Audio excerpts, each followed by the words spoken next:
অধ্যক্ষ মহোদয়, আমি এটা কথা জানো যে অসমৰ বিশেষকৈ ভূমিপুত্ৰসকলে বিভিন্ন সময়ত বিভিন্ন ধৰণে আন্দোলনত নেতৃত্ব লৈ অসমখনক বিভিন্নভাৱে পিছমুখলৈ ঠেলি দিছিলে। কিন্তু আমাৰ এই চৰকাৰখন অহাৰ পিছত আমাৰ মাননীয় মুখ্যমন্ত্ৰী ডক্টৰ হেমন্ত বিশ্ব শৰ্মা ডাঙৰীয়াৰ নেতৃত্বত আৰু আমাৰ ৰাজহ বিভাগৰ মন্ত্ৰী যোগেন মোহন ডাঙৰীয়াৰ নেতৃত্বত আৰু এতিয়াৰ মন্ত্ৰী কেশৱ মহন্ত ডাঙৰীয়াৰ নেতৃত্বত অসমৰ এই জ্বলন্ত সমস্যাৰ যি সমাধান কৰাৰ চেষ্টা কৰিছে বা ইতিমধ্যে কৰিছে, তাৰ কাৰণে অসমবাসীৰ হৈ আমি সদায় চিৰকৃতজ্ঞ থাকিম। কাৰণ এটাই যে আমি নিজকে ভূমিপুত্ৰ বুলি কওঁ, কিন্তু চৰকাৰ আহিছে আৰু গৈছে, তেনে ক্ষেত্ৰত ভূমিপুত্ৰসকলৰ যি ভূমিৰ অধিকাৰ, সেই অধিকাৰৰ পৰা বাৰে বাৰে বঞ্চিত কৰা হৈছিলে। আমাৰ এই চৰকাৰ অহাৰ পিছত অধ্যক্ষ মহোদয় বসুন্ধৰা আনি পেলাই সমাজৰ প্ৰতিজন নাগৰিকৰ ভূমিহীন নাগৰিকৰ এই সমস্যাটো সমাধান কৰাৰ যি প্ৰয়াস আছিলে, সেই প্ৰয়াস ইতিমধ্যে সফল হৈছে।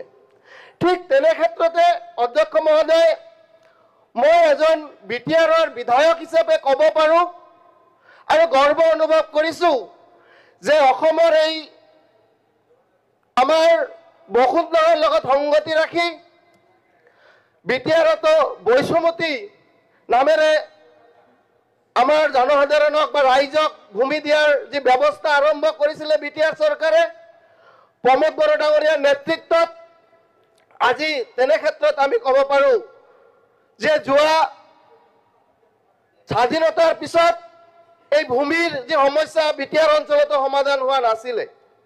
প্ৰায় আজি এই কেইটা মাহৰ ভিতৰতে প্ৰমোদ বড়ো ডাঙৰীয়াৰ নেতৃত্বত বিটিআৰ অঞ্চলত প্ৰায় 1,48,324 জন এপ্লাই কৰিছিলে মাটি পোৱাৰ কাৰণে।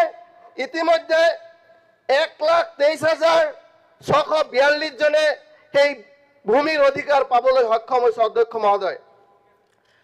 আৰু বিশেষকৈ আমাৰ এই ভূমিৰ অধিকাৰ নথকাৰ কাৰণে কৃষকসকলৰ বিশেষকৈ বেছি দিগদাৰী হৈছিলে। কাৰণ আমি চেন্ট্ৰেল গভৰ্ণমেণ্টে দিয়া এটা আঁচনি PM কিষাণ আঁচনি, তেওঁলোকে কৃষক হোৱা সত্ত্বেও এই আঁচনিৰ পৰা বাৰে বাৰে বঞ্চিত হ'বলগীয়া হৈছিলে। তেনে ক্ষেত্ৰত যেতিয়া এই ভূমিৰ অধিকাৰ তেওঁলোকে লাভ কৰিবলৈ সক্ষম হৈছে অধ্যক্ষ মহোদয়, তেতিয়াৰ পৰা এই সমস্যাৰ পৰা কৃষকসকলে পৰিত্ৰাণ পাবলৈ সক্ষম হৈছে। আমি আশা কৰিম যে আমাৰ বিটিআৰ অঞ্চলৰ আৰু কিছু তেনেকুৱা বিটিআৰবাসী আছে, এতিয়াও ভূমিৰ সমস্যা সমাধান হ'বলৈ বাকী আছে।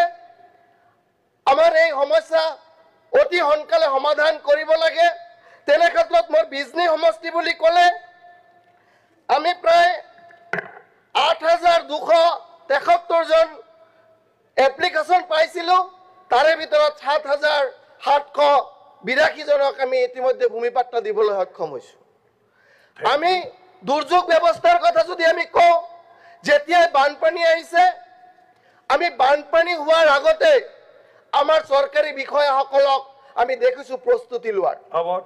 আৰু সেই প্ৰস্তুতিয়ে কোনো ধৰণৰ জনসাধাৰণক অসুবিধাৰ পৰা মুক্ত কৰাৰ কাৰণে আগতীয়া এই ব্যৱস্থাই যথেষ্টখিনি সহায় কৰিছে। ইতিমধ্যে মোৰ সমষ্টিত ডিলিমিটেশ্যনৰ আগত এটা ভিলেজ আছিলে কুচলাইগুৰি। সেই কুচলাইগুৰি ভিলেজত সকলোখিনি HC মানুহ।